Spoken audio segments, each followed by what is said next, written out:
poucas pessoas ricas e muitas pessoas pobres, né? E a crise impacta exatamente o pobre. Sim. A crise, ela não impacta o rico exatamente porque o que mais impacta, no caso dos mortais, né, dos pobres, vamos dizer, é renda, né? São as pessoas que perdem renda com a crise, por desemprego, por falta de produção. Então, o empresário não consegue continuar a economia, ele acaba desempregando, né? Então, o rico não é impactado por isso. O rico, ele consegue manter a renda até porque ele tem acesso ao investimento financeiro, ao mercado financeiro, que muitas vezes o pobre não tem. Muitas vezes não, ele não tem mesmo porque ele está na poupança, na carteira de poupança. Sim. Você poderia falar mais ou menos quanto que é o valor dessa renda aí do pessoal mais pobre? Está abaixo de um salário mínimo, né? Pessoas pobres abaixo, até um salário mínimo. Então, e nesse caso aqui ainda diminuiu mais ainda? Sim, porque foram desempregados, né? Então, o desemprego no Brasil nos últimos anos aumentou. Se a gente pegar os últimos 3, 4 anos, isso está aumentando. Agora começou a diminuir um pouco, graças a Deus, mas... E a informalidade tem ganhado mais espaço também. Tem ganhado mais espaço, o que é um problema também. E a distribuição de renda não melhora, né? Então, as pessoas ficam, os ricos vão ficando mais ricos e os pobres, no momento de crise, ficam mais pobres. Você acha que acaba acontecendo, às vezes, tipo, um engano, porque a informalidade, ela entra mais, aí acaba que aquele jeitinho, aquela coisa, não falta trabalho, né? Falta emprego, mas o trabalho não falta pessoa, mas só que como não gera aquela renda, muitas coisas não são contabilizadas ali, é um problema que acaba tornando o país. É um problema grave, até porque não entra na estatística, né, a informalidade. Então isso fica à mercê, então fica de lado. Isso é difícil, inclusive, de ser mensurado. Mas a gente sabe que com o desemprego, muitas das pessoas vão para a informalidade, as pessoas têm que comer, têm que viver. E a gente sabe que isso no Brasil aumentou porque o desemprego subiu. Isso é uma oscilação natural no país e é histórico. Sim. Né? Enquanto a gente não preocupar com distribuição de renda e preocupar em coisas sociais que impactam a sociedade como um todo, a gente vai continuar caminhando dessa maneira, né? O rico, ele consegue se blindar principalmente no mercado financeiro. Então, essas pessoas, 7 mil pessoas que ascenderam como milionários, são pessoas que fizeram 1 milhão de patrimônio inicial. Isso aí, não é? Até a primeira arte aí, já pode até mostrar que você acabou de falar, que em 2017, mesmo com a crise, o Brasil ganhou 7 mil novos, com fortuna superior a 1 milhão. A 1 milhão. Essas pessoas foram para o mercado financeiro.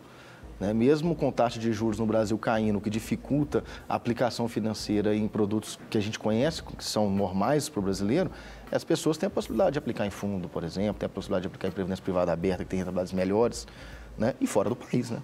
Essas pessoas levam recursos para fora, então por isso que elas se mantêm milionárias, atingem esse patamar e ficam mais ricas.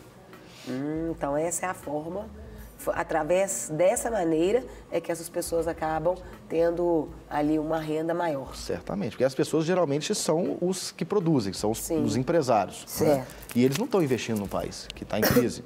Então eles começam a investir no mercado financeiro e muitas vezes fora do Brasil. Então eles conseguem blindar a renda através do mercado financeiro, da alavancagem financeira. E é isso que aconteceu nos últimos anos. Tem um outro dado que fala que a riqueza desse grupo aí no Brasil atingiu um total de 4,5 trilhões no ano passado. Como é que você observa esse dado? Isso mostra exatamente a distribuição de renda, ou seja, está na mão dessas pessoas a riqueza. Sim. Né? E isso é pouco distribuído. Então, isso não gera renda para as pessoas mais pobres. Na verdade, as pessoas mais pobres estão trabalhando, estão alimentando exatamente, não estou dizendo que está errado, mas estão alimentando o empresário que tem uma renda um pouco elevada, um pouco maior, perto dele, né? Pelo trabalho e pelo esforço que ele tem. A discussão sobre distribuição de renda é muito mais profunda do que a gente olhar para um lado ou olhar para o outro. A gente tem que olhar para uma questão social que no Brasil a gente não consegue resolver ou não quer resolver. Não é?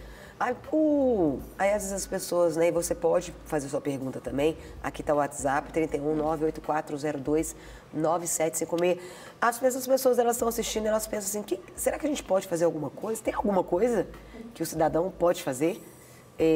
Alguma reivindicação, enfim... Mas essa questão das pessoas se tornarem milionários não é um problema do governo especificamente. São pessoas que trabalharam e conseguiram atingir esse patamar através do seu esforço. Certo. O que a gente pode exigir e reivindicar do governo é uma melhor prestação de serviço para nós como cidadãos. Né? Porque distribuição de renda não tem a ver simplesmente com recurso financeiro, com dinheiro. Isso tem a ver com um aspecto, um risco país assim, absurdo. Estou falando de saneamento básico, desde saneamento básico até emprego. Certo. Né, até distribuição de renda em forma de possibilidade de emprego. Então a discussão é muito ampla. Discussão no Brasil a gente está cheio. A gente não tem a solução, mas discussão a gente tem em todas as esferas do governo, em todos os dias.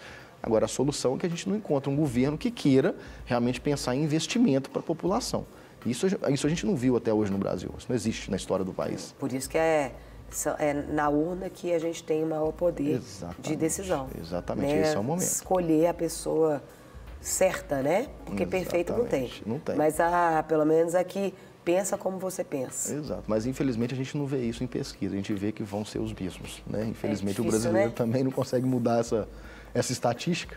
E se a gente não mudar a situação, os dados vão permanecer assim, vão continuar seguindo esse caminho, aumentando, né? Sem dúvida nenhuma, sem dúvida nenhuma. Se a gente não se Como mobilizar... economista, quanto tempo você tem observado essa decadência, assim? No país? Eu não vejo o governo, nenhum governo, igual eu falei, pensando em investimento. Então, eu não estou vendo ascensão. Não teve nenhuma, Isso é que é o problema. A gente não vê uma saída, uma vontade política de canalizar recurso para investimento em vez de canalizar para consumo.